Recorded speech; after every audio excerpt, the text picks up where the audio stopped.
Hello, hello, welcome, welcome. Okay, we're going to be getting started. Tonight we're chatting with Arantzazú Zuzene, Master's Ed. And Kelsey's going to give us a little bio, and we're going to get into our wonderful thesis for the evening, which is not actually saving the children. It's actually about why that is, quoth she, fucking stupid. All right, Kelsey, let's hit it. Welcome, Arantzazú. We're so happy to have you here with us tonight. So our topic for this evening is censoring love, quote, saving the children from queer books and why that's fucking stupid. So we are so delighted to be able to have this conversation. This has really been a continuation of a theme for Romance Lady University and a very fitting end to our lecture series for the 2026 spring session. For many of you who were with us last year, we did a discussion with Ella of what Ella read, our resident school librarian who talked a lot about freedom of expression and book banning and book censorship and really gave us that like 101 foundation on, where this fight is right now. And we have been following along on Arantzazú's journey for a while now, as you'll learn more about. And while she is currently a professor of education and English, she was formerly a middle school English teacher and independent bookstore buyer. She has always been a lifelong reader, history and culture nerd, and social justice advocate. She spends her day snuggling her two cats, Sir Gawain and Galahad, which we love, restocking her little free library dedicated to queer banned books, and making good trouble volunteering with her local anarchist bookshop. So Arantzazú was previously an 8th grade ELA teacher at W.E.B. Du Bois Middle School in Great Barrington, Massachusetts, and her own experience as a target for book censorship made national news in late 2023 when the Great Barrington police investigated her and unlawfully searched her classroom after receiving an anonymous complaint that she had a copy of the graphic novel Genderqueer by Maia Kobabe, which is an excellent graphic novel. I know many of us on this call have read it. And so she has since filed lawsuits against the town of Great Barrington Police, Great Barrington Police Chief and police officer, et cetera, for violating her First, Fourth, and Fifth Amendment rights. So we have been cheering you on from the sidelines for the last 2 years. And while we know that you're not able to speak to your current case, your active litigation at this time, we know there are a lot of other recent cases that very similarly, this is really coming to a fever pitch, and there's a lot happening right now in this fight against book banners. And so would love to just kick it off with where you see us right now and what we should be paying attention to in this fight against haters. Oh my God. Everything. I know. I mean, I think we need a little bit of grounding before we get into that and understand what it is that we're talking about with our terminology. We often really hear a lot. There's like so many news headlines and everything talking about censorship and book banning. And I think a lot of people use these terms differently and aren't quite on the same page about it. So, the English teacher in me always has to define our terms first. So, one thing I do want to get us clear on first is what I mean when I'm talking about censorship.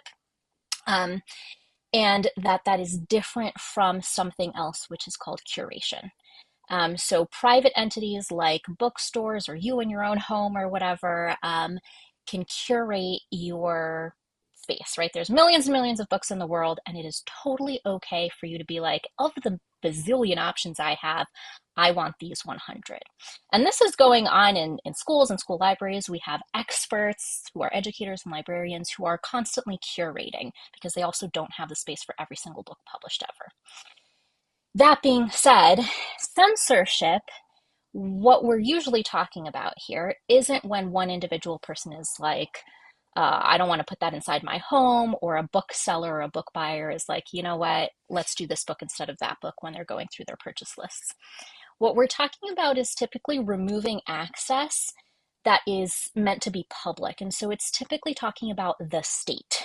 So I'm probably going to say the state a lot, but we mean like the government, right? The people who have power through laws. And create that dominant culture that we have to follow. So we need freedom of access to information in order to live. So when we have these movements of we want to get books out of specific schools, specific public libraries, these are public spaces. And so taking away access to that information, that's what we mean by censorship. So I just wanted to be kind of clear coming out of the gate, that we're really talking about taking away access to information from like a governmental level, and not just, oh, I like this or I like that better. That's totally fine. And we do know that right now, the biggest things that are being targeted, there's actually lots of data. You guys can go on the American Library Association. I'm sure Ella talked about this. And find all kinds of data and statistics that they put out every year. And mostly what we're seeing really censored right now in this way is anything that has to do with love, relationships, anything that humanizes queer people, anything that exposes the truth about diverse experiences and different types of oppressions that shine this light on class differences, things that expose struggles involving mental health, abuse, things like that, right? And of course, it's all these things that really normalize and humanize diverse peoples and the diverse human experience. We know that reading increases empathy, lots of studies to show all of that. And so, the thing I'm really thinking about is often, why are they doing this, right? This stuff doesn't happen because someone got mad one day about one little thing. Like it's not something that is a throwaway comment. There is a very large orchestrated plan, and there has been for decades, for centuries, to target and censor literature for and by specific people, especially women, especially queer people, anything involving what I would consider love and like the way that we view people with love and with empathy and with connection and compassion. And so I'm always asking, why is that? Right? Why is that the thing that is being targeted? And this is where, like, I always think you guys as romance readers kind of have a superpower. And you have, like, you're kind of uniquely placed, I think, to fight censorship, this particular type of censorship, because it's a genre that obviously is entirely dedicated to exploring the idea of human connection. Um, which is incredible. And I'm so glad that there's such a robust community of people who are advocating for that and who are such big fans. Um, Obviously, anything I think that empowers us to view each other like as human beings is going to inherently challenge the status quo. Um, because we have a society where, in order to maintain like this upper class, you have to by default create a lower class, right? How do people do that? Well, the opposite of love and romance and empathy, by stoking fear and division and dehumanizing people. So if you want to stay on top, you got to create people who are on the bottom. And so I think in many ways, romance literature really is able to challenge that. Historical romance in particular, I think, is really cool because you can really challenge the historical social norms, right? Like there's so many cool, we were just talking about a couple of really cool books that are incredible historical fiction, A Bloomy Head, what's the other, TJ Alexander. So there's this incredible like right pushback against this idea that, oh, queerness is like a new fad, and like these or like women being empowered and girls being empowered in their lives and their sexualities and whatever, some kind of crazy new fad, and we need to, it's not. It's not. And historical romance really has an incredible power to be able to let us see this isn't something that's new. We've been around for ages. And it's becoming more and more popular. We can see with like Bridgerton having, a sapphic season coming up. Pop culture is really starting to kind of embrace this, which is very exciting. And also, which leads me to believe that this is part of the reason why it feels a little underfunded, right? Um, it's often not, it's a genre that's not really really given the time of day very well. When I was a bookseller, gosh, this was now quite some time ago. I started maybe like 13 years ago, post college, and we didn't have a romance section. It was not something people were very, very sketched out by romance. It didn't exist. Today, I have two local romance specific bookshops to me. The entire bookshops are just romance. So clearly things are progressing, which is really exciting.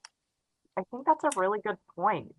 Because I haven't thought about it in that specific context too, as we think about the areas of publishing that get funding or don't get funding. And what Mm, we've heard our, queens on Fated Mates say this a lot too, just in watching the industry, that publishing is so invested right now in cozy contemporaries that are low stakes, that are not saying a whole lot about anything. And you can't really do that with historical romance. You can't, you're engaging with a period in time. It's much harder to create that kind of like escapist, entirely whitewashed hetero environment in the kinds of historical romances that people are reading. And so, yeah, to your point, it makes sense that it's underfunded. It's really not yeah, and like something not that, like they can't, right? There's certainly plenty out there that very much uphold status quo standards. But, if you want a really good plot, a yeah, lot of historical romance is really challenging classism. yeah, So absolutely. yeah. It's a great point.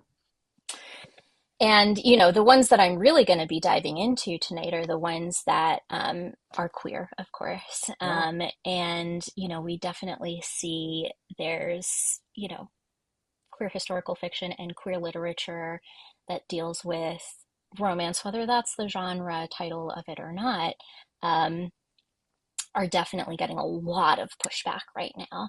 Um, and it's the pendulum swings or whatever you want to call it. There's a pushback in pushing back against the status quo of society, of the dominant class, of like, no, no, no, we've always been here, we're going to tell our stories, we're going to be vocal and present, and we're going to be ourselves, and we're going to push back. And then that in turn gets pushback from society. It's like, no, no, no, let's tamp it down. Nope, we still have to demonize you, because if we don't do that, we don't get to stay on top, right? And so it's this big, fight kind of going back and forth. And to the point of the title of this tonight, the ace card, or should I say, the trump card in this fight is always, pun intended, is always save the children. Because, of course, good people, which we all are, right? Everybody's trying to be, care about not hurting kids, because kids are an oppressed class. Kids are really vulnerable. We were all there once. We remember a little bit, hopefully, what it was like to not feel heard or to feel unsafe. And so it's really, really easy to sow fear and division over children. So these particular slogans, the kind of, save the children, protect the children, what they're actually doing over time is that they very, very specifically attempt to save the children from the association, this false association that they've created between anything queer and pornography, or the magical word that we'll talk about a lot, because that's been the thing that comes up throughout history and today, legally, socially, whatever, obscenity. So anything that's queer is obscene.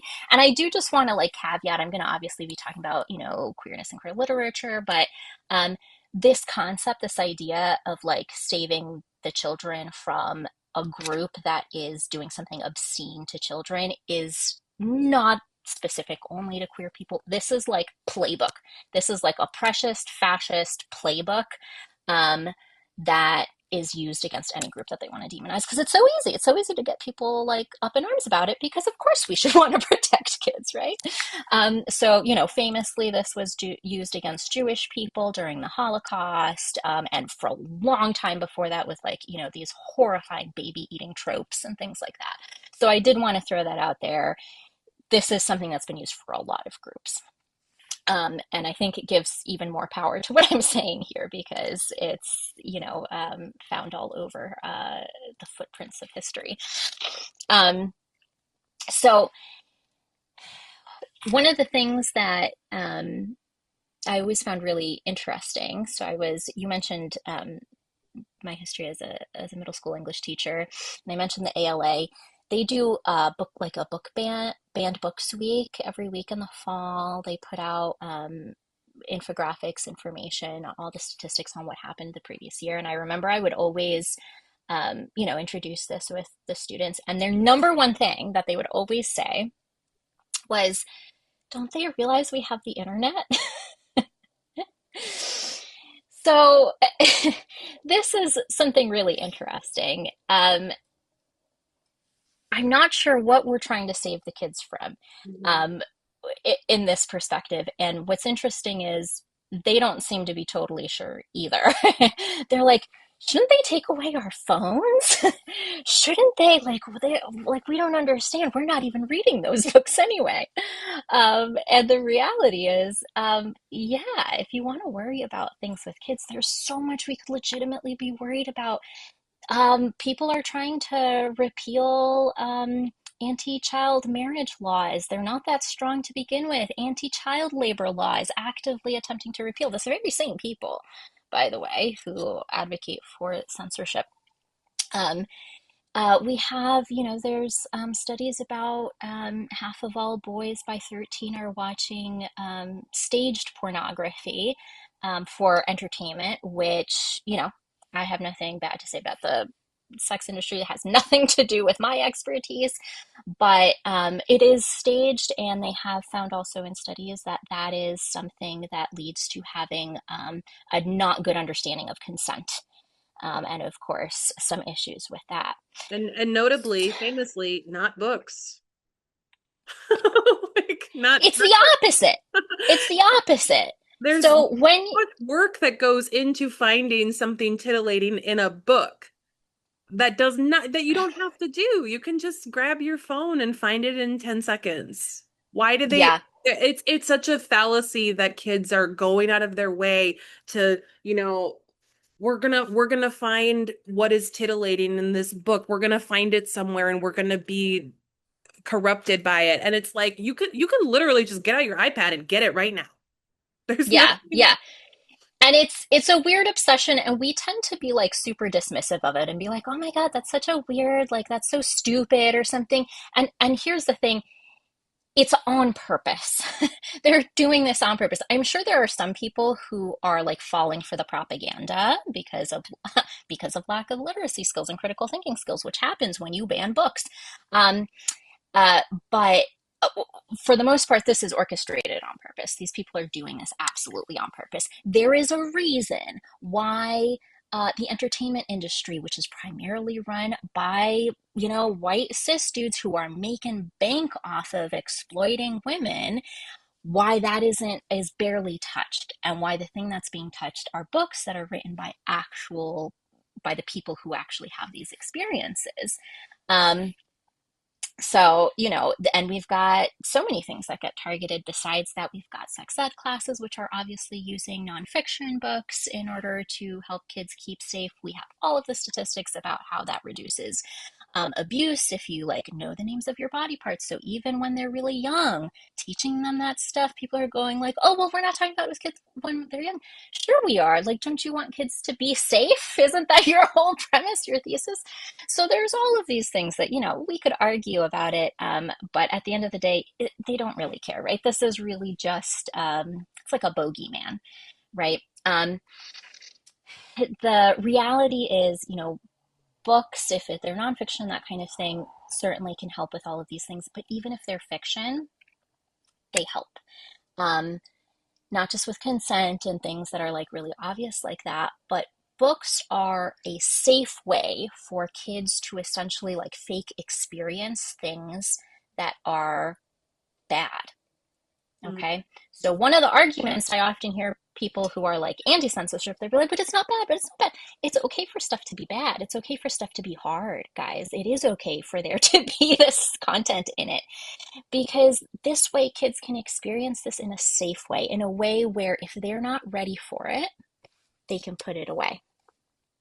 And that they're empowered to do that.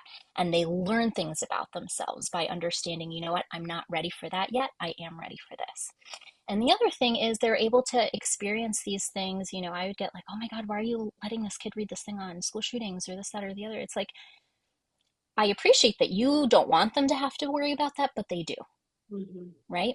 By the age of 13, especially, you're absolutely thinking about your sexuality, right? You might be thinking about that quite a bit younger. If you're thinking about gender, there are kids thinking about it at 3 years old. There's actually a great book I might recommend here. Oh gosh, what's it called? One Day I'll Grow Up and Be a Beautiful Woman. If you want to read from the perspective of a parent of a transgender child who noticed it and was like very upfront about it, starting at like 2, 3 years old, really incredible read. And so, you know, kids know who they are, and to take away their capacity to develop the skills to experience things in a safe way, and, you know, develop those skills to think critically about whether they are ready for something or not, rather than somebody else deciding that for them, that really, really, really impacts them.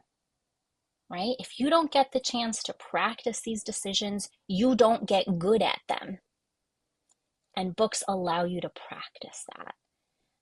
And all of this is not just my anecdotal evidence as a teacher, it's absolutely all based in research. But here's the thing, we can say all these things to all of these people, and they're not going to care.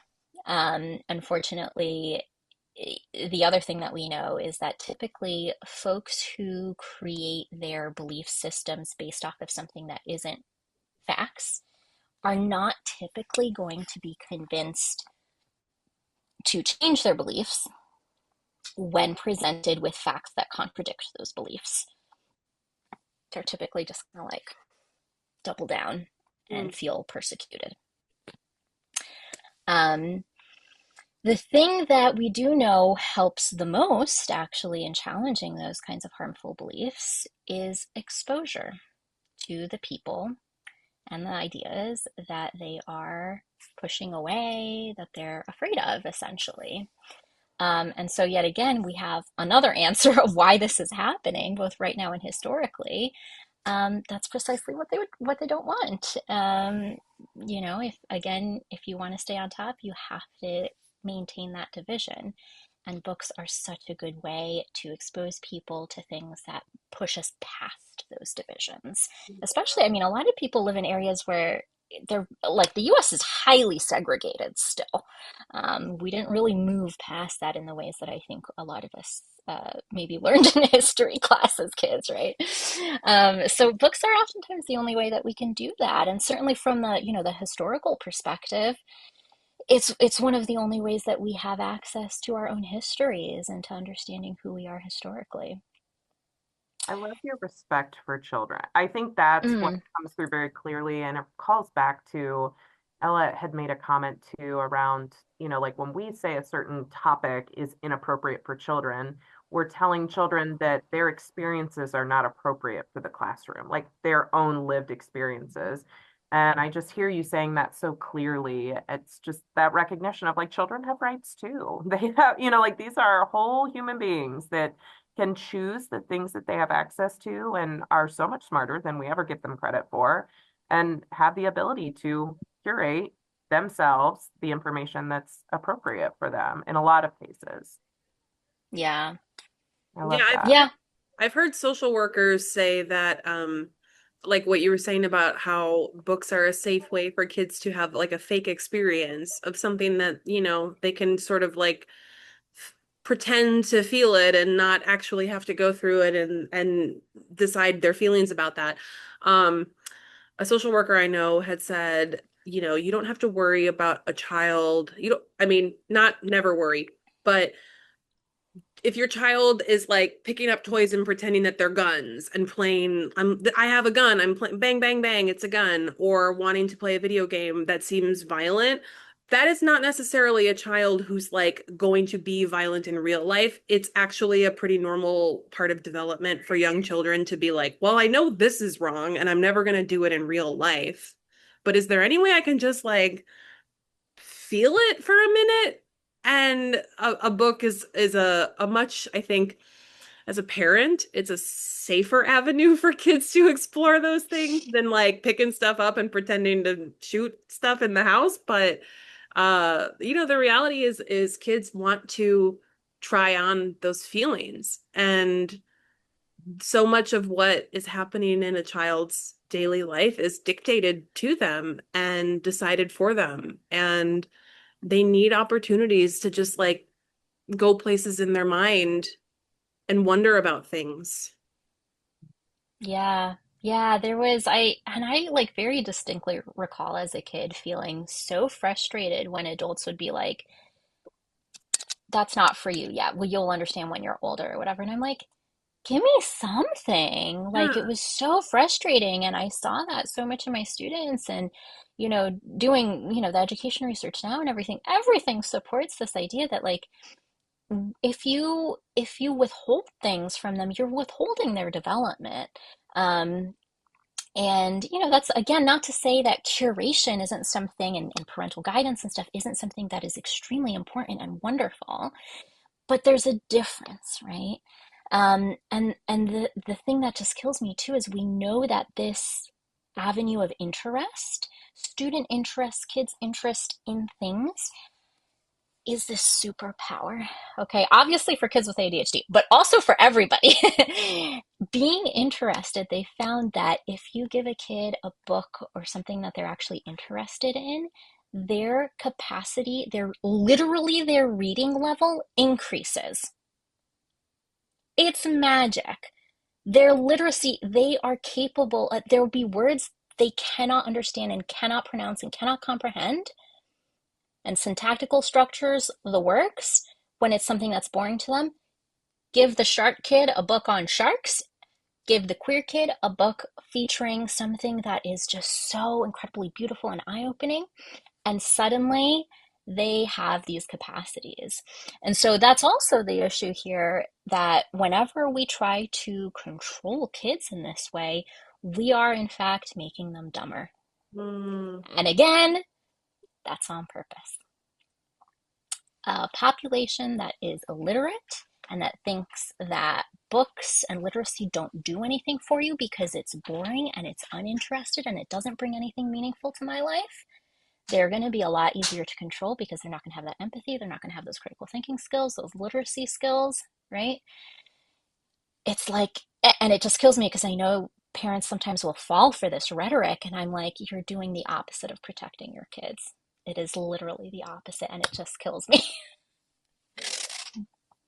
It's like, again, I really appreciate that you started us with, censorship versus curation. And like when it feels like that tip happens, even in like a well-intentioned parent, who, because we hear this all the time of like people who are not necessarily like waving the censorship flag, but are like, well, I don't know, it feels like a kid shouldn't read A Court of Thorns, but is missing the critical idea of like what is removing access and what is like normal, typical parent curation of books that are accessible to your kid. And it's just so hard to see that continually abused intentionally. Yeah, and that's also, I mean, that's also, there's an argument for whatever you want to do at home with your kid, but that's never an argument for moving it into the public sphere and then impacting everybody else's kids and Mhm. everybody else's life, right? I, I don't, Yep. I'll say I don't love it for individuals either, but to each their own, I guess. I don't have any control over that, but certainly, and there's, statistics out there about how so much of, book banning submissions have been, like the vast majority of them these days are submitted by like hate groups and by like a very small, it's not actually like it's a big problem right now, mostly in terms of rhetoric. Um, but it is absolutely being pushed by financed groups, Yeah. And like right? individuals who make it their full-time job. Yeah. Like people who are not public schools parents actually submitting hundreds or even thousands of book challenges to a school district. Like on behalf of who? Yeah. Yeah, absolutely. And they certainly haven't read the books. No. I remember No. there was some article many years ago with oh, Marie Louise Gay or something. I forget what her name is. Lovely children's author. Her last name is Gay, and so she got flagged. But and all her stuff was banned, and none of her books have anything to do with it. They're about creativity or something. Sure. So it's like very clear what they're trying to do here, and Creativity, as we know, is a slippery slope. oh, absolutely, Today it's absolutely. trans, tomorrow, I don't know. God Yeah. knows what. So, and this is the really important thing that I always want to make sure people understand that like you don't become queer at 18. Queer children become queer adults, and it happens much, much younger. And if, I think one of you said this earlier, something to the effect of, this idea that if you, if a book that represents you isn't welcome, the message very clearly, I had a student once write like a persuasive essay about this. I didn't say to do this. They got to choose, and they wrote this paper being like, I'm genderqueer, and this book being one of the number one banned books in America is crazy to me because it makes me feel like I'm not welcome in my country. And if it was banned in my school, I would feel like I wasn't welcome in my school. And the other students who are sitting next to that student, right? I had parents with all kinds of religious beliefs and stuff, and I was like, listen, your kid right now, as we speak, is sitting next to a non binary child in my classroom. Do Mhm. you want your kid to tell them that they're going to hell to their face? Because that would happen. Mhm. Do you want your kid to be that person? They're going to have to navigate this, and they already are having to navigate this. And there's a lot of fear around this idea that, like, oh, queer books change kids, they make them queer, right?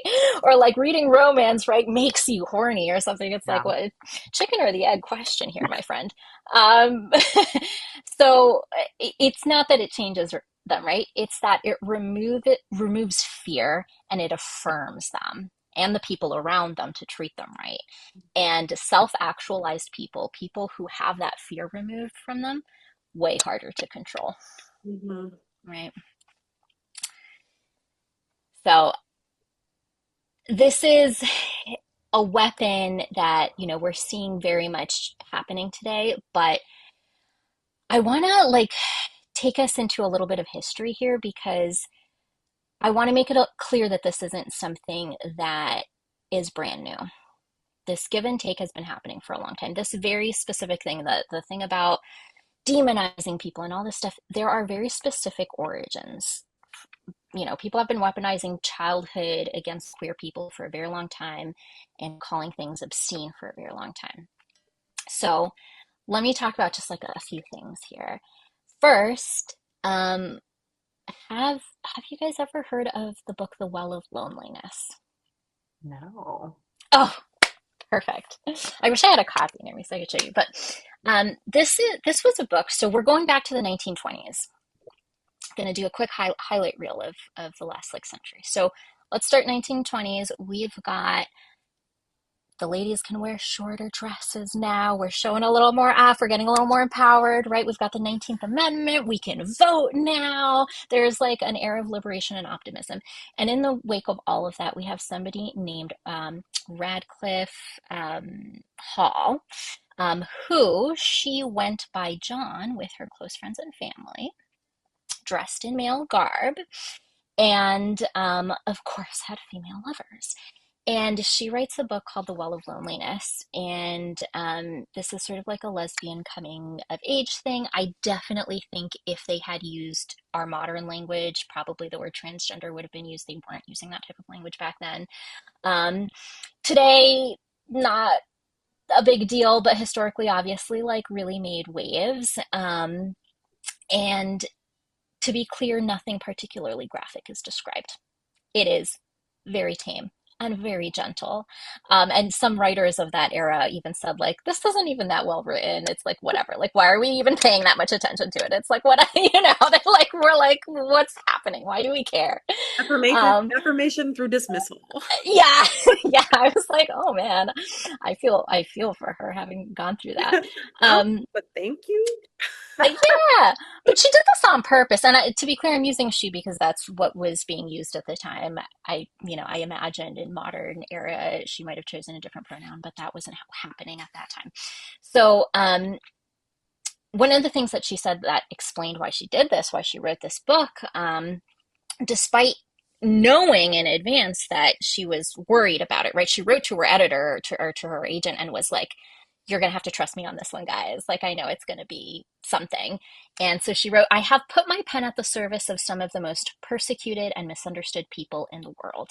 So she clearly had this really beautiful agenda of like, I want to be a voice for people like me, right? And of course, I'm talking about it because it doesn't go well. There's an editor who, you shop it around, and an editor said, I'd rather give a child poison than let them read this. Which is like one of my favorite quotes because it so perfectly encapsulates this idea that like you don't actually care about children. I'd Like rather you're cool kill a poisoning. child than, yeah. It's not, you don't care about them as human beings. You care about your capacity to control them so that you can control society. Mm-hmm. That's it, right? So, this book is said to be a corrupting influence on the young. The book causes like a whole situation in England when it's published in 1928.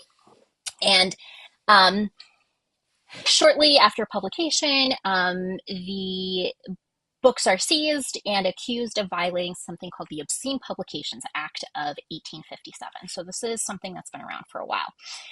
So, this is, I'm going to read you like a little quote from this ancient 1857 obscenity law. The test for obscenity is this: whether the tendency of the matter charged as obscenity is to deprave and corrupt those whose minds are open to such immoral influences and into whose hands a publication of the sort may fall. It's like the most vague thing ever. Who is the arbiter of this, right? Whosoever has nastiness in their heart shall Yeah. be Yeah. tried as a witch. Put it in my Yes. Instagram bio. Yep. Yeah. Yeah. That's such a good comparison. It is very much like witch trial. Like We if left her we thing, so decide, we could do whatever we want. Yeah. yeah, we have decided that you're obscene, immoral, unethical, and the way that we've decided it is because we believe it. Yes. Right. Because we said so. Yep. Yep. Yep. So basically, the obscenity charge goes to trial. And it's not great. There's one of the original articles from November in London of 1928 that reports on this trial says this: Sir Charles Byron, Bow Street Magistrate, yesterday adjudged obscene Miss Radcliffe Hall's book, The Well of Loneliness, which has been the object of much discussion and litigation since its publication last summer. The judgment was given on a summons to show cause why seized copies of the book should not be destroyed. Sir Charles ordered the destruction of the seized copies and placed the costs of the litigation on the defendants. The book had been banned by a Home Office order, and subsequently copies published in France and sent to England were seized by the authorities. So again, we have the state really directly enforcing censorship. This isn't a, well, the rhetoric makes it blah, blah, blah. No. The state seizes the copies, destroys them. Okay. So during this trial, we have people who need to be called in as witnesses. And we have, obviously, it creates a big hubbub in the writer world, and people start writing about it. Male authors, the hot ones back then, like H.G. Wells, are like, sorry, I'm going to take a trip. I'm not going to be there. Like, don't bother me about this. So they're not super interested or involved. Some female authors and others are like up in arms. And again, they're not actually super complimentary about the book, but they are like very up in arms about it being censored. And one of those people is Virginia Woolf. And her book, if you know her book, Orlando, have you heard of her book, Orlando, or read Heard of it? it. Yep. Yeah, yeah. Also considered now today kind of a queer classic. Comes out only a few months after Hall's book. And Okay. so Virginia Woolf is like up in arms. She's like, what the heck?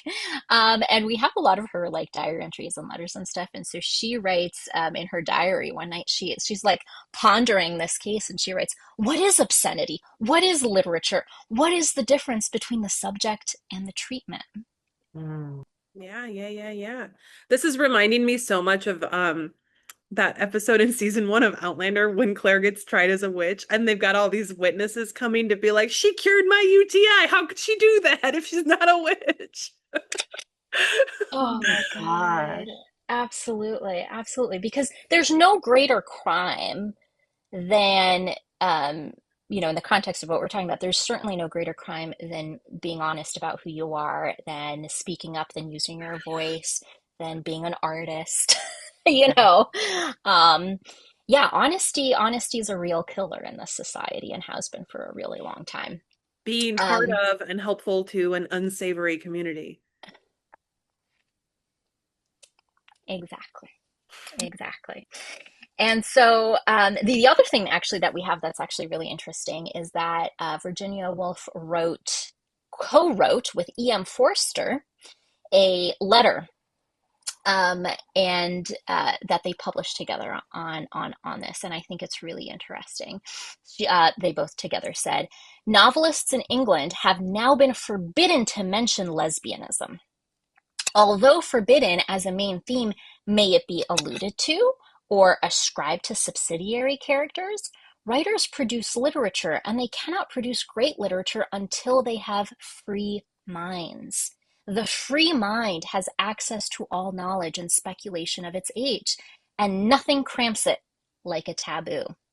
A novelist may not wish to treat any of the subjects mentioned above, but the sense that they are prohibited or prohibitable, that there is a taboo list, will work on him and will make him alert and cautious instead of surrendering himself to his creative impulses. And he will tend to cling to subjects that are officially acceptable, such as murder and adultery, and to shun anything original lest it lead him into forbidden areas.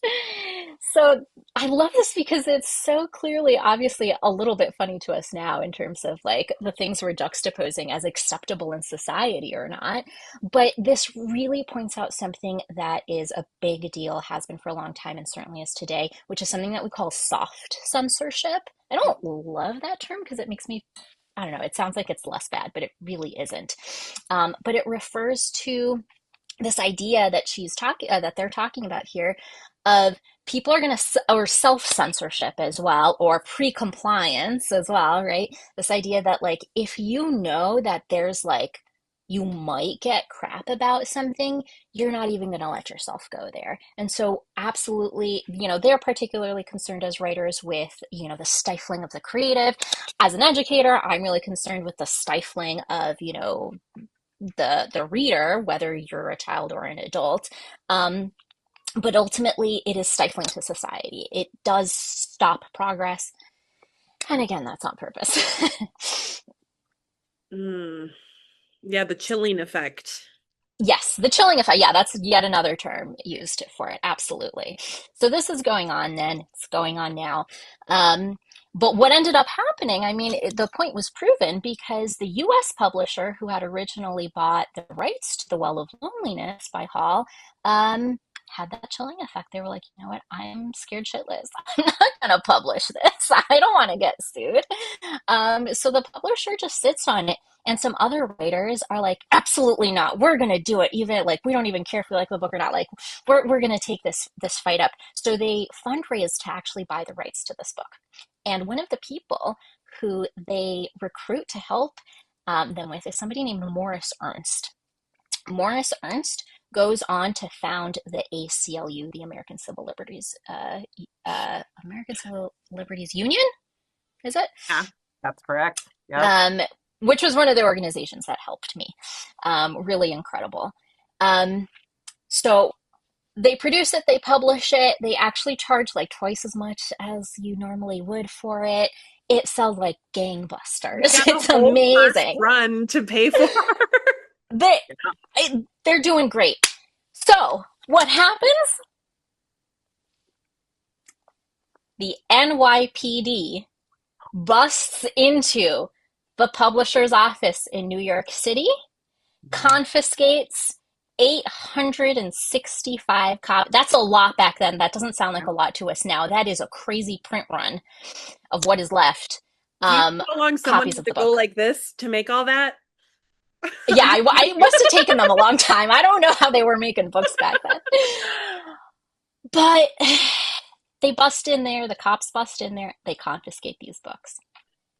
Now, we're in another trial. And poor Hall, like, trial after trial for her book. I mean, I know she anticipated that it might be an issue, but what hell, they put her through. For the whole, this happened for the whole rest of her life. The good news here is that US federal law is different. In the UK, they actually didn't allow people to testify to its like literary merit because they didn't care. The concept of obscenity and literary merit, like I read you that law, like it's so vague it can be whatever it is, right? The US, for once, I'm like, hell yeah, US, because here's the deal. We get Hemingway, we get all of these incredible authors, they're put on the stand, they're able to write recommendations, whatever it is, because in the US, it matters. Literary value actually matters in obscenity cases. So Ernst argues this at this time. It's not necessarily a given at this time, but Ernst argues this, that the novel's value as protest against intolerance and as a tool for social justice gives it literary value, it's of artistic value, whatever, and that has to matter in the US because US laws should be different for this, that, the other, whatever. I'm not a lawyer. It works. All the charges are dropped. Amazing. Yay. Okay. This is kind of one of these clear points of divergence with the US and the UK. And of course, there's a ton of these, but I'm kind of using this as like the way that we can really tell for those of us interested in literature. Because, and I would imagine, the UK is so much closer to being like the home of the empire, and the US, we inherited those things, but we're kind of slightly more successful at fighting back against those oppressions of freedoms of expression. And so in the UK, what happens is it remains banned until long after like 6 years or something after Hall dies, unfortunately. Sometime after that, we have, in 1988, we have something called Section 28, which passes. I don't know if you've heard about this. This is like this atrocious law that states that let me just read it to you. Local authorities shall not intentionally promote homosexuality or publish material with the intention of promoting homosexuality. So anything queer is banned in terms of literature. And they also won't promote the teaching of any maintained school or the acceptability of homosexuality as a pretended family relationship. So essentially, this outlaws queer teachers as well. If you're a queer teacher, don't put a picture of your significant other on your desk like all the other teachers do, right? So it essentially outlaws queer literature. It essentially outlaws queer people. Obviously, those two are very related. And that, by the way, Section 28 was not repealed until the early 2000s. So this idea that it's obscene, that queerness is obscene, kind of keeps rolling downhill. And I didn't even mention, earlier than this, obviously, we have Oscar Wilde, who was put also on trial even before this for himself being homosexual. They say it like it's a terrible thing. So it's getting better because it's not the person anymore. Now it's the book. And now it's like, okay, you can be, but you can't say anything, right? The don't ask, don't tell kind of a vibe. But it's still pretty bad up to, and all of that kind of leads us to today, last year, the UK Supreme Court, ruled that trans women aren't women. And of course, that has really horrifying repercussions. So that's the trajectory that they have been on for a long time. What's the difference in the US?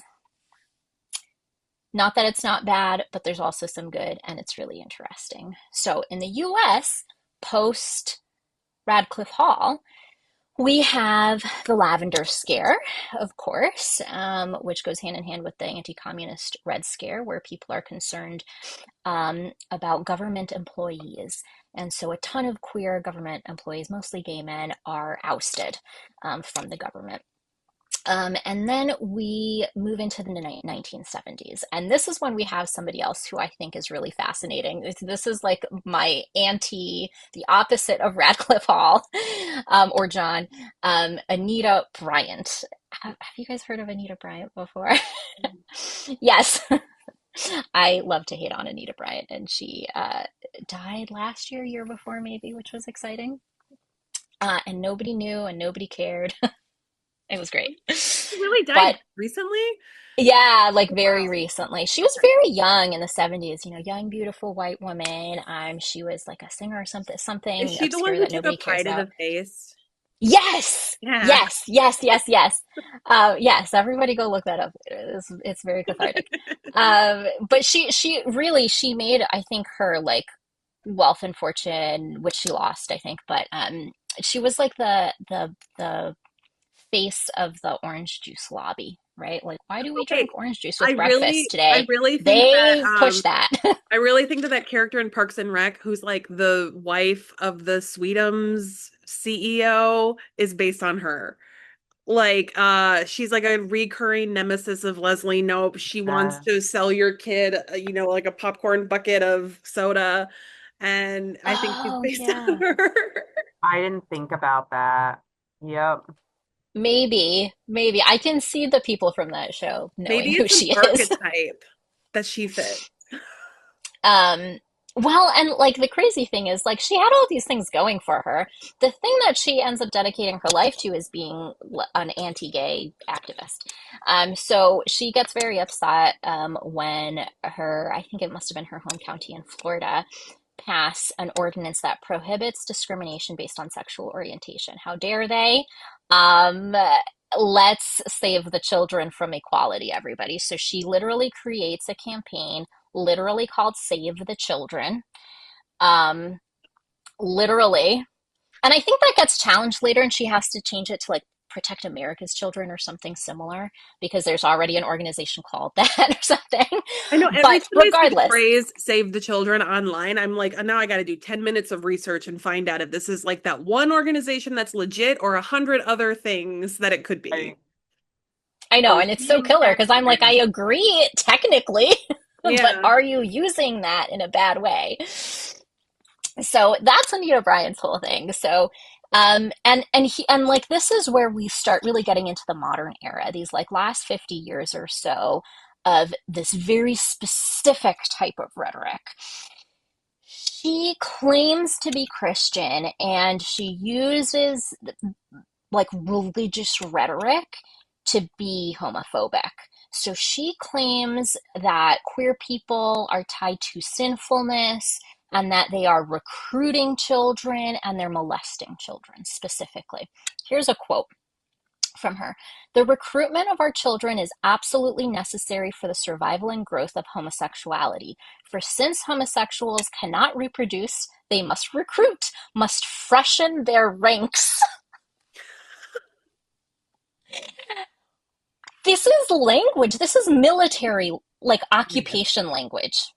Yeah, but also it's like every accusation is a confession. It's like, well, that's Yeah. what I'm doing over here in my side of things. Yeah. So it must be what everybody else is doing. Yeah. I'm out here recruiting. Yeah, it's just amazing to live as a queer person reproducing over here. Like, this is so weird. I didn't know that we had rules against that. Both So your kids Yeah. better strange. be gay.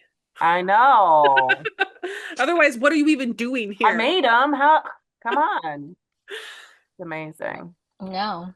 No, that's absolutely how it works. And Yeah. you know, if you believe it, it must be true. Mm. So, you know, they're using this kind of like obviously very fear-inducing language. You know, we're obviously like the military, we're coming for your kids. Um, and that's, you Like know, an organization very that's much. actually trying to recruit your kids.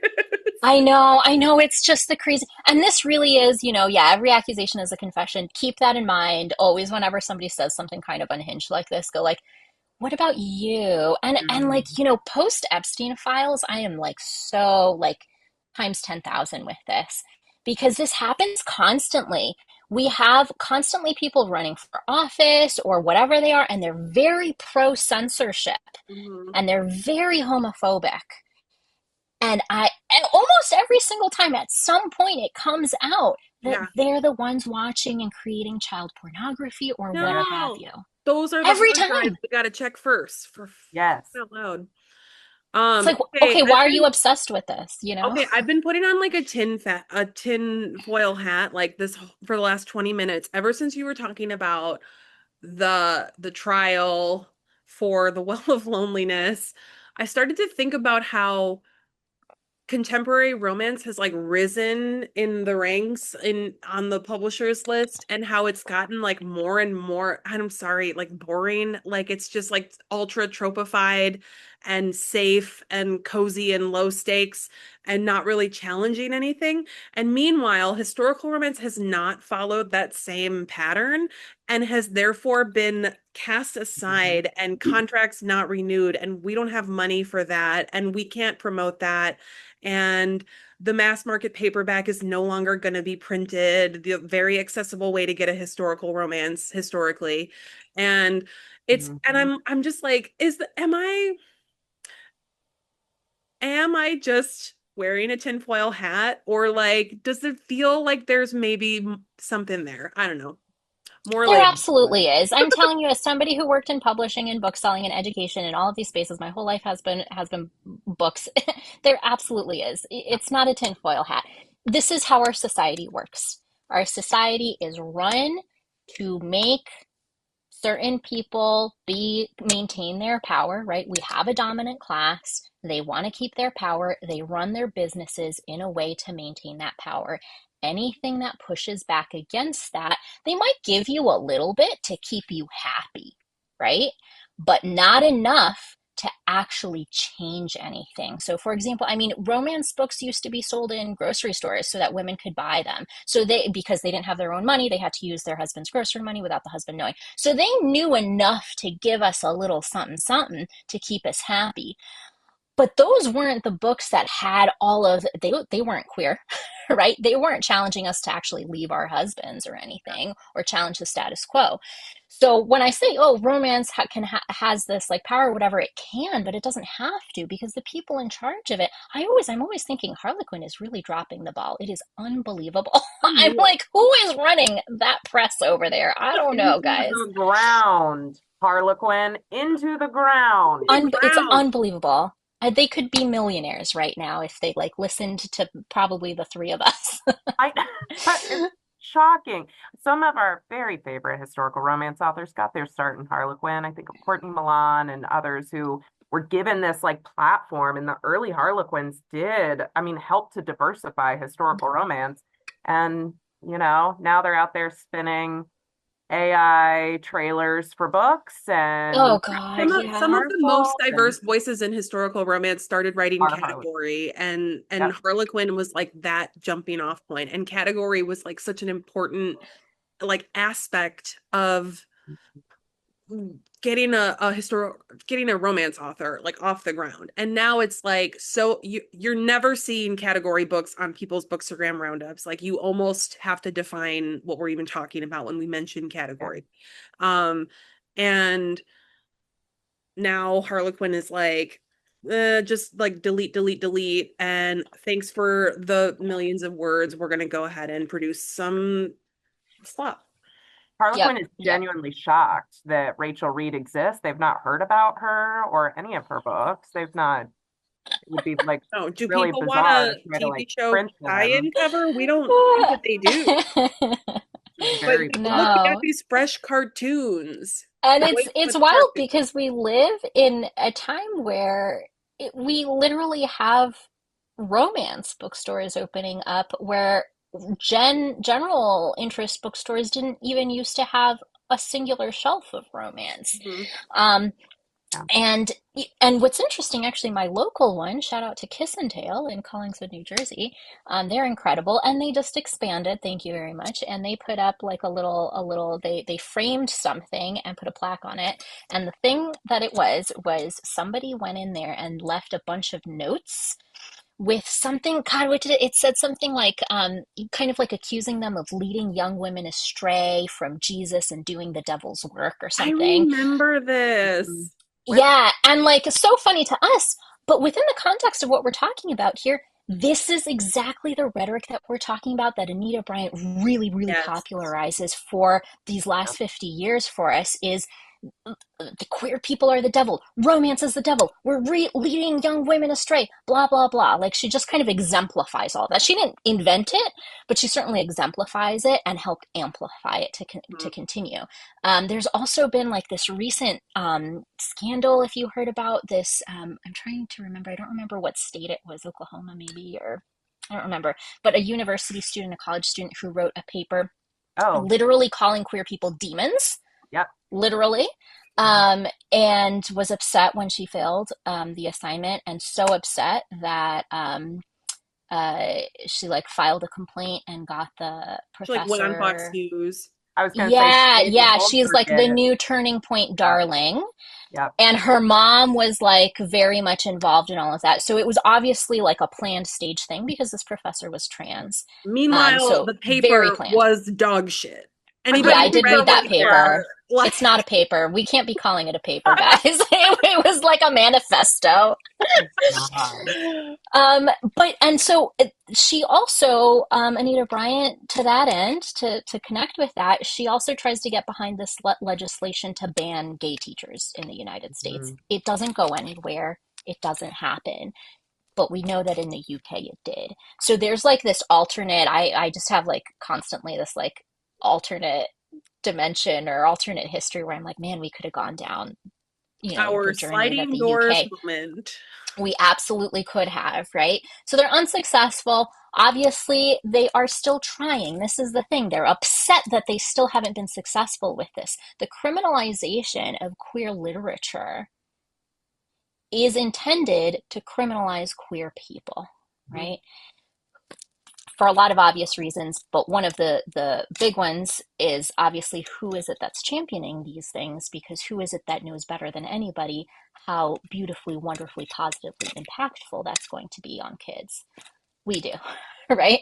So the connection is extremely clear to anybody with half a brain cell. So that's the 1970s. All of that tees us up for my favorite thing happening in the 1980s, which is the Satanic Panic. Woo! And this is really like absolutely one of the most horrific things that I could ever imagine. And if you're interested in a great book recommendation, historical fiction, um, not considered romance, but there is a beautiful, complex relationship at the very heart of it. So I think it could appeal to romance readers if you also are cool with like an edge of, I don't know that I would call it horror. It's a little undefinable, but it's called Rainbow Black by Maggie Thrash. Okay. And um and it it kind of like illuminates from the child's perspective what the heck was going on. And essentially, they're like, okay, well, we've already thrown religion at the problem, and we're saying, okay, if you're religious, you got to agree with us that these people are demons and bad. Okay, let's now, that's not like working as well as we wanted it to. Let's now throw science at it. Let's throw like this beautiful, pearly new thing called psychology at it, to help support this ideology. So they essentially recruit psychology to implant false memories into children of being ritually abused by queer people, daycare workers, teachers, and they essentially add to this kind of fear spectacle this new horrifying level that there's a cult. There's like it's a ritual cult that queer educators are like really molesting their children. And to be clear, out of 12,000 documented accusations. Not a single allegation was found to be true. So again, let's think of the kids. Mhm. These kids were manipulated for this horrifying agenda into fake remembering being abused in They were horrifying traumatized. ways. Yeah. I mean, it's insane. Like, who does that, right? The Not people people who who don't are want their protecting kids. children reading about it are Yeah. like, I will instead like hypnotize you to think that this happened to you. I mean, it's absolutely I wild. would rather poison It's a nuts. child than let them read this book. Yep. That's like, Mm-hmm. It comes back. It comes back to that, right? So yeah. very clearly, this is an excuse. They don't actually care about kids, right? This is Mm-hmm. just an excuse. Um, and what I love is that at that exact same time, we have, and I actually have this one next to me, this book that comes out in the mid 80s, and this is called Lesbian Nuns Breaking Silence. Oh yeah. Um, and not like a super famous book, but what's really like, it's got a few things that are really cool about it. And I want to like briefly just read the intro here for you so we understand why is this, we're thinking about like all of this context. This comes out in the middle of all of this that's going on and everything that's come before it. These are Catholic nuns, okay? These are supposedly married to God, okay? So all of this religious stuff is really fascinating in contrast with this. So this is what Rosemary Keefe Curb, who used to go by Sister Mary Giralda between 1958 and 1965, has to say to begin here. My mother warned me not to do this book. Why bother? Everyone thinks convents are full of lesbians. Don't you know you're committing professional suicide? And why hurt those nice people in the Catholic Church? They just might decide to fight back. Let me introduce these silence-shattering stories by responding to my mother and to anyone with similar questions about why we bothered, who we are, how we worked, and just what effect I imagine this book will have. Is this a dangerous book? I think so, but not in the way that my mother suspects. My mother worries that I will be hurt professionally and perhaps physically. She doesn't want her daughter to be the one breaking centuries of silence. I think fears like hers perpetuate the silence that keeps the closet locked, whereas telling the truth about our lives can set us free. If our culture defines normality in terms of male experience and values only women who relate to men, both nuns and lesbians tend to be ridiculed or dismissed as irrelevant to the strides of history. Perceiving the whole female sex as servile and dependent bolsters the faith of our fathers.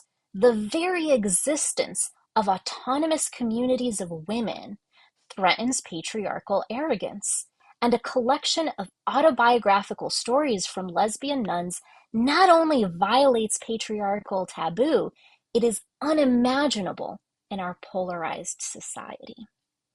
So here clearly is the reason why these stories matter and why they want to censor them. And This coming from a person who was like super marginalized and who the powers that be do not want to hear from and do not want speaking loudly where other people will hear a woman, a nun. Like it's all right. often take vows of silence and things like that. Yep, yep. And something really cool about this particular book is that it came with a clipping, a newspaper clipping, um, from the New York Times. Somebody hand wrote New York Times, 1985, April 12th, 1985. And the title of the clipping of this article is "A Book on Lesbian Nuns Upsets Boston, Delighting Publisher." And one of the little subsections there is title deemed pornographic, right? Of course. And we've got a quote from a one Father Conley. One title leaped out at Father Conley as being pornographic, and he decided, without seeing or reading Lesbian Nuns, that the book was sensational. Yep. So this is also like a really big deal and a really big part of censorship is that they're not actually like reading and analyzing these texts, right? They're not using any like criticality, obviously, unfortunately. That intro is amazing. Like I love I know, the I was like standard. edge cart. Yeah, that like there's nothing more dangerous than a whole group of women living without men. Like living with no, it was just like, and she knew that, that this would be so dangerous because we are just expressing our lack of need for people who, will not accept us. And it's just incredible. Yeah, and I recently read, it wasn't like a five-star read for me, but it was still really interesting. It was like a cozy romantic fantasy by Julie. It was, what was it? What was her name? Julie Long, I think.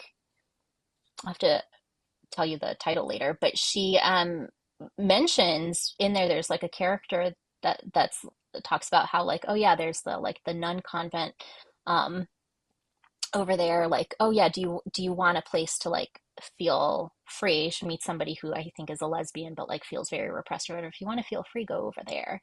And I'm like, oh, can you write a whole book just on that, on this Uh-huh. convent, on this, like, yes, this a place of autonomy for women in particular? Mhm. Really interesting. um and uh the last part I'm going to read from this is at the very beginning. There's, because this isn't alone, right? This I that them being banned and challenged, this is not obviously the only book at that time. There's something actually going on in particular in Boston, that's really interesting. And it says it at the very top of this article. Once again, being, quote, banned in Boston is having an effect in the literary world, and partly as a result, an extraordinary new book about homosexuality among nuns is gaining national attention. This is a particular saying. I don't know if you've heard this before. Banned in Boston. It became like this kind of rallying cry for censorship.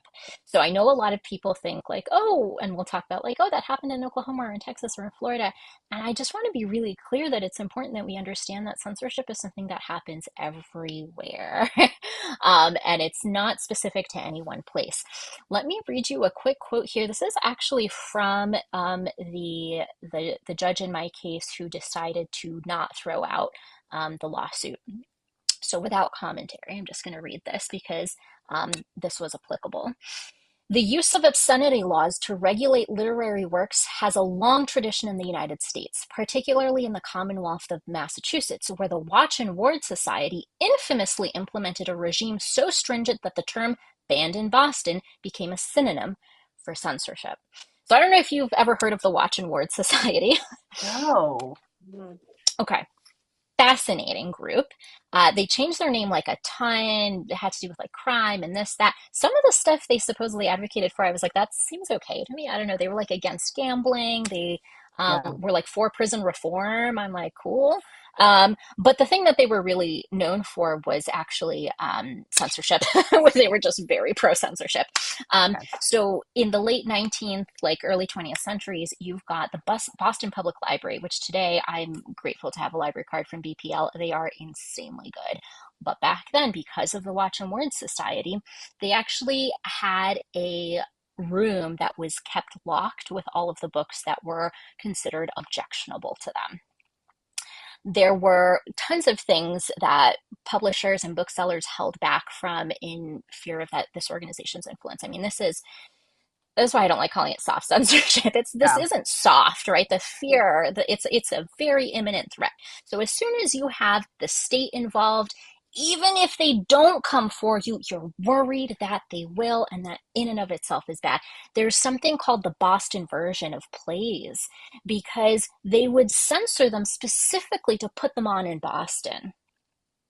This is why I did not know Boston had this like place in censorship Well, they history. were very puritanical, right? Yeah, We I have mean it's this history. yeah, Think Scarlet Letter and all this stuff. We have yeah, this history, this puritanical history of sexual repression, of associating the devil and moral evil with women, with anything that would empower women, and certainly queerness. I mean, let's not even go yeah. there, right? Anything that is going to push back against that cis heteronormative status quo is obviously evil. right? So Right. we do have quite a lot of that. And this is why I worry when people say, well, not in Massachusetts. Massachusetts is number one in education in the country, right? Okay, but that doesn't make us not still have, an inheritance. And if we don't know that inheritance, if we don't know that history, then we don't understand what's going on today, because that was cited for my lawsuit right Yeah. now actively going on. So that's a really different, scenario. Yeah. So um I guess I just want to kind of wrap this all up with just saying, at the end of the day, um people are constantly they've got these arguments, right? They're always going to say these things. They're going to say queer people or literature is obscene, that romance literature, this, that, blah, blah, blah, blah, blah, is corrupting, is this. It's been happening for ages. Whether they actually believe it or whether it's just like a thing that they're trying to put out in order to maintain power, whatever it is clearly an oppression tactic, with no either moral or, in the United States, legal standing, thankfully. So at the end of the day, what does all of this do? We have debates, we have rhetoric, we have a lot of public visibility for queer issues and romantic issues and sexuality issues, but all of it is we're kind of allowing, I think, the framing to be made by bigots, by the people who are against it. And we're constantly pushing back, and we're constantly saying, no, no, no, no, no. It can't possibly be that. No, I'm not. I'm not giving. And we're giving them the time of day, and we're meeting them in the middle, and we're creating a situation where the dialogue is even, where we're saying, okay, it's a binary choice. There's two choices, two equal choices. Either you're against something or you're for something. Mhm. That framing is very oppressive in nature, because we're giving validity to the bigoted, quote unquote, side. And we're saying that it's a valid kind of even fight, and that it's a fight that should be happening at all to begin with, when it really is also stupid and insane. Yeah. Right? Why are we even thinking about this? What There are bigger problems, my friend, that we could Like actually be they're solving. they're I don't know, like their MO always seems to be to get us to dance with them. And we Yeah. Mm-hmm. always do. Instead of Mm-hmm. our MO being like shut it down, ignore it, make it a laughing stock, make it go away, we're always like, what is the, like very obvious like intellectual argument that I can bring to Like, this? how can I But it's like, logic?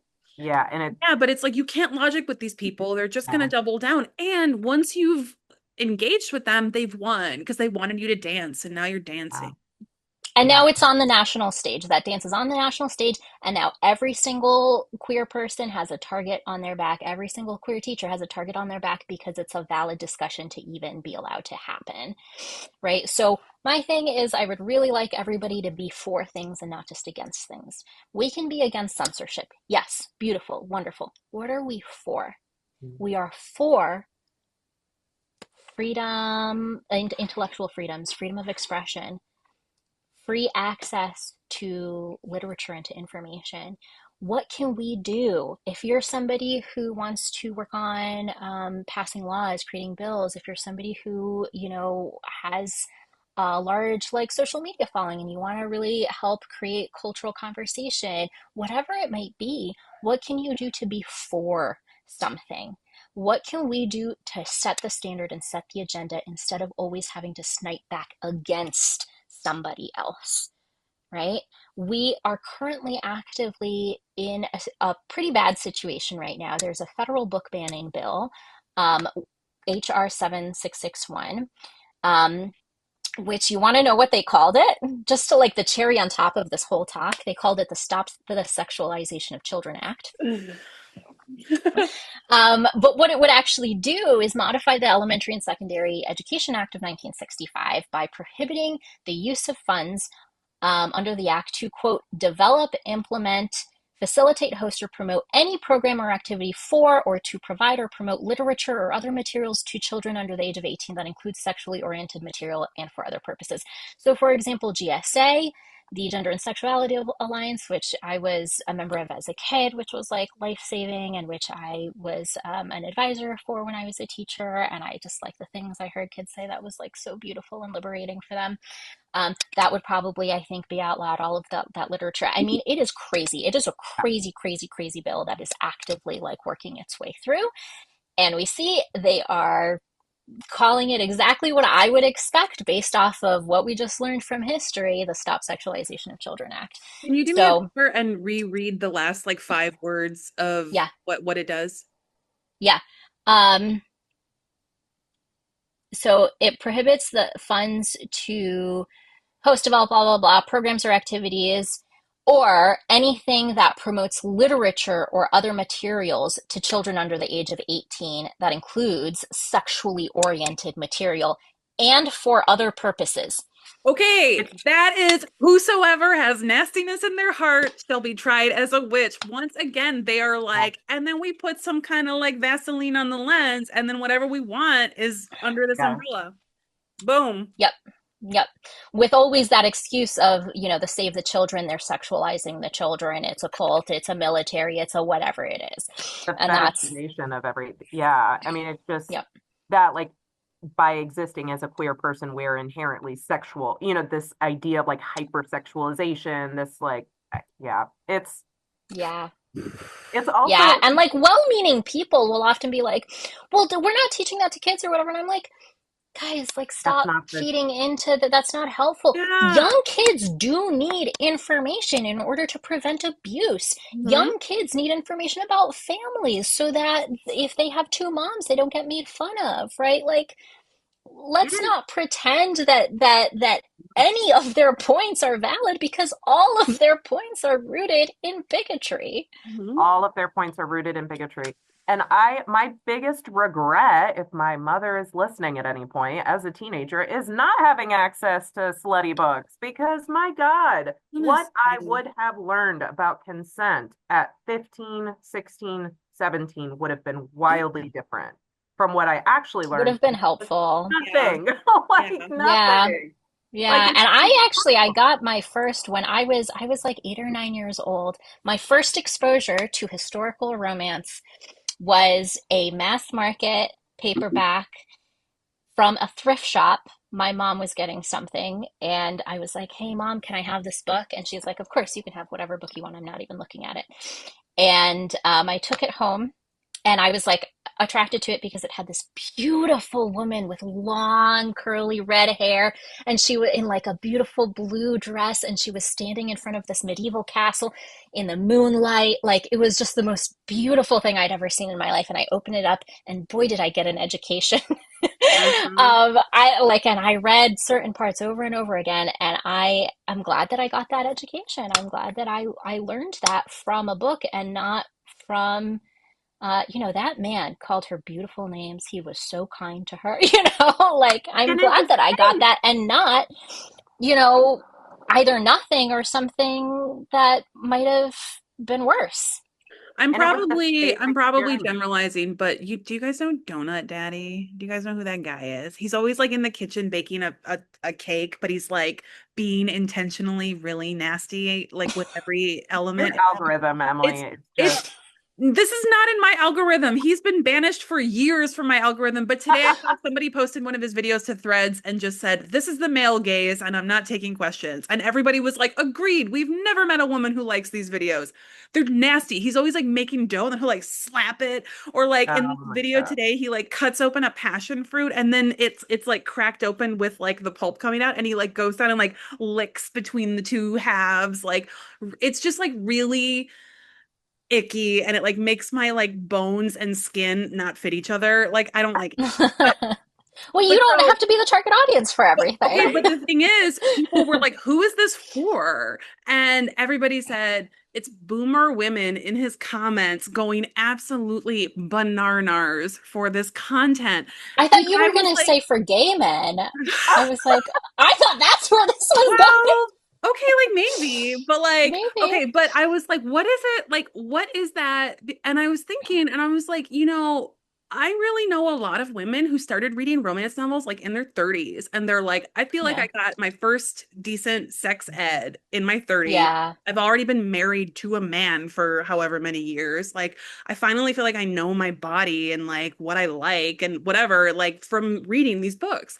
And I'm like, are these women who like never went there, who like never like, because these videos really are like super male gazy. Like if you I don't think I've ever watched an entire one of these videos. I think they're all like probably like a minute long, and I've always been like 7 seconds, I'm out. Like I can't like I see that man's face and recoil in horror. But again, Donut Daddy, if you want to check it out and do the Donut Daddy challenge and see if you can watch a whole video. God. I can't. Um, Gonna but gift women romance novels. Yeah. yeah, I'm like, who, like, what? So, what happens to a person who is presented with what happens to a woman who is only ever presented with sexuality from the point of the male gaze? Yeah. And, and now you're 60, 70, and you still are Helena, my I girl. love it. Helena used to watch Donut Thank you for Daddy. admitting I love So it. it. brave, okay? And I love that. Um, but like, what happens if you're like, I don't know, like I never knew that there was anything other than the male gaze. Yeah. I don't know. And this is my argument for like for queer kids growing up, I never once encountered queer teen literature, even just teen literature. Why it became a thing in my like early 20s. So, even like the explosion of teen literature kind of predated when I should have been the target audience for it, but let alone queer literature, queer teen literature. The fact that you don't have it, it's kind of crazy to me because I feel like we live so in the future in so many ways. I'm like, it is insane to me. I feel like I'm 1,000 years old saying that something that basic didn't exist when I was a kid, and I was not like it wasn't. I'm 34. Like it wasn't that long ago. And Yeah. it's nuts. It's nuts that this stuff didn't exist. It's nuts that to this day women are discovering genres that are empowering in their 30s and their 40s and their 50s and their 60s. Yeah, it makes me sad. But now we know why. I mean, it's Look at unintentionally orchestrated thing. the It's plight not of the your well of fault. It's loneliness. not by chance. Yeah. Yeah, It's the point. that's It the is It's the point. point. totally the point. The oppression is the point. Yeah, the Yep. point, So the cruelty fight is the point. oppression by reading queer historical romances. Hmm. Oh yeah, we got so Yeah. many wrecks. So Yeah, many wrecks. historical romance is not shying away from telling queer stories, from increasing the level of diversity within the subgenre. It's not shying away from challenging the political status quo. It's not Mm, shying away from telling like class. Yeah. pointed stories about class difference and worker solidarity and Mm, Particularly progress. our indie authors. Our indie Yes. authors are out there like changing the landscape for what stories can, yeah. Yes, and I'm really excited about our friend Andy James. She is just starting her like little baby publishing house, Besotted Books, and she's got like a really like pro diversity and storytelling, anti AI I love stance that I can really get behind. And I think there's a bright future for historical romance, and I think we all probably should like just prepare for war, I guess, because when the powers that be find out that we're just not all reading whatever trad pubbed contemporaries they want us to read, they might get mad. it. Yeah. yeah, I Yeah. really am curious about the sales of contemporary romance because they're like this cookie cutter. One of the romance bookshops I went into that I was like, I'm not going to come here again because it felt very commercial. It felt like somebody was like, oh, I can get in on this market. Yeah. And it felt so commercial and like cheap and fake, and everything in there was contemporary and they all looked the same. And I was Yeah. like, what is going on here? Yeah. Like, Mhm. I don't trust that some of them aren't AI written at this point. Who Well, and knows? that's to your point earlier, romance is not inherently feminist or, progressive. It can be, we Mm-hmm. can be, anti-classist and anti-racist and all of these things, Mm-hmm. but Mm-hmm. inherently so. And you can certainly find your commercialized pop-up romance bookstore with a bunch of white hetero cookie cutter Yeah. vector art, ugh, Yeah, pay attention. Seek out yep, the good stuff.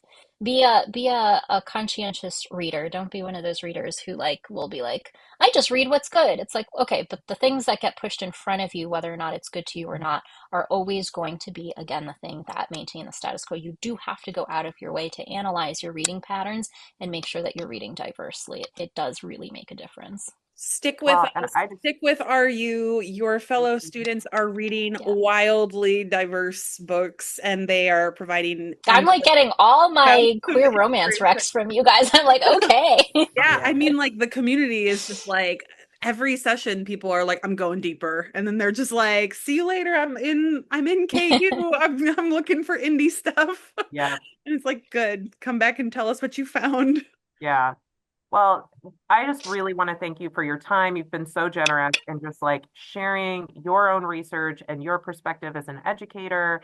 And also, again, like just appreciate the fight that you're currently in right now, which is so critical to preventing that chilling effect for the rest of us. Because when things like what happened to you are allowed to happen and are considered normal and are allowed to proceed, it impacts all of us. It impacts what any other teacher is comfortable having in their classroom and what any other queer teacher is comfortable bringing into their school and being their whole self in their school building. And so just thank you for being with us tonight, but also for fighting that fight, which matters so much for this community at large. Oh, thank you so much. And it's something that nobody does alone.